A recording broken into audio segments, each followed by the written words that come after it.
ഈ ഒരു വീഡിയോ കാണുമ്പോൾ നിങ്ങൾ വിചാരിക്കും കാലൊടിഞ്ഞിട്ട് പാവം കാല് പ്ലാസ്റ്റർ കൊണ്ട് കെട്ടിയിരിക്കുകയാണെന്ന്. പക്ഷേ ഇതല്ല കേട്ടോ. എയർപോർട്ടിൽ കസ്റ്റം ഉദ്യോഗസ്ഥരുടെ പരിശോധനയുടെ ഇടയിൽ അവർ കണ്ടെത്തിയ സാധനങ്ങളാണ്.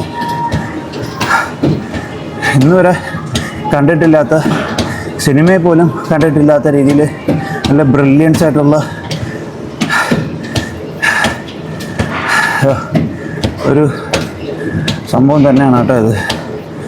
സമ്മതിച്ചേ പറ്റൂ. ഇത് ആരോ ഒറ്റിക്കൊടുത്തതാണെന്ന് അല്ലാതെ ഇത് ഒരിക്കലും പിടിക്കാൻ വഴിയില്ല.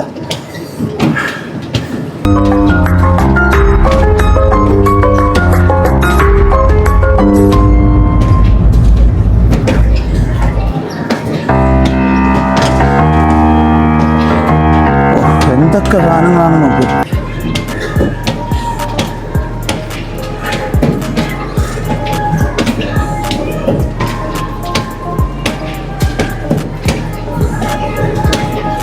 ഇത്രയും തലയുണ്ടെങ്കിൽ പുള്ളിക്ക് ഇതിൻ്റെയൊക്കെ ആവശ്യം ഉണ്ടായിരുന്നോ?